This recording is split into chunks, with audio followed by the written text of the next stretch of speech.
பிரிவாசரணம் தெய்வத்தின் குரல் புக் 6 முயன்றும் முடியாத காரியம் the task that could never be completed. Normally, when a musician hears another's music who is popular, he will feel only, what is so great about it? Let me know that. That could be the typical reaction. Almost in all walks of life, such is the reaction. Similarly, the divine damsels or the great trinity of dance in the heaven, they had a wish to see Ambal's beauty in full. In the shloka, our Acharya uses the phrase Yat Alokya Autsukhyat. When read together, this is Idhalokautsukhyat, which means because of a natural desire to see that beauty in full. Which beauty in full? That beauty is quoted in the first line as Twadiyam Saundaryam. Wishing to see the full beauty of Ambal, what do these celestial damsels do? What is the use of our wishing to do so? She has sacrificed her entire being, including her body, to Ishvara, and so only he can have a wholesome darshan of hers. So now, if we become one with him, attaining Siva Sayujya Padavi, then we can also enjoy her wholesome beauty in totality. So they think, as per the meaning conveyed by the shloka. Some devotees, out of their bhakti for Shiva, have an uncontrollable thirst for Siva Sayujya Padavi, for which they are ready to go to any lengths of trouble. There, Siva Sayujyam is an end in itself.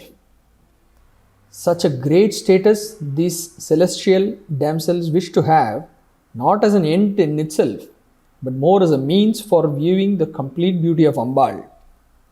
Thus here, even the great Siva Sayujyam is only a sadhanam for attaining to the sadhyam or an objective, which happens to be the full darshan of Ambal's wholesome beauty. Okay, so Ramba, Menaka and Urvashi are all wishing so. Does it mean that they can get Siva Sayujya Padavi?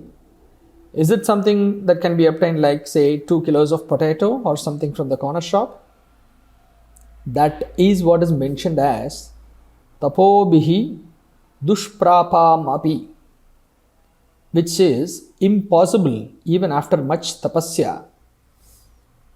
That is what our Acharya says here about Siva Sayujya Padavi. He says, it is impossible to achieve even after a lot of tapasya.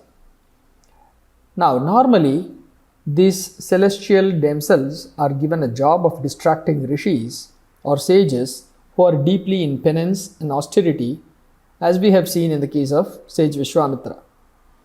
They cannot be having the Indriya Nigraha to do tapasya. So, what do they do?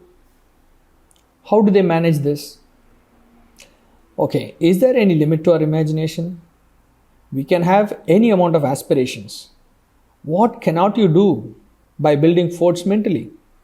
Thus, these girls, Ramba, Tilottama, Urvashi and Menaka, are Yanti Manasa Girisha Sayujya Padavim. What do? They become Shiva themselves, mind-wise. This is what our Acharya says. Yanti Manasa Girisha Sayujya Padavim. So, but that state is unattainable, however much you imagine. Kenopanishad says, Yan Manasa na Manute, meaning that which cannot be imagined. That means that they are only dreaming and have neither become Shiva nor have they seen her complete beauty.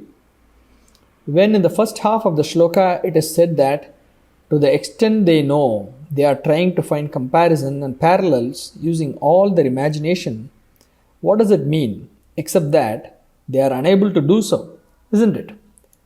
So also in the second half of the shloka, when it is said that those celestial damsels are trying to mentally imagine becoming Shiva, it only means that they are doing so in vain. The poet does not wish to say that all the devas from Virinchi downwards and these celestial damsels have all failed in their aspirations. The shloka in Anandalahari portion virtually lifts the greatness of Ambal's beauty to the high heavens and beyond. Periyava Sharanam.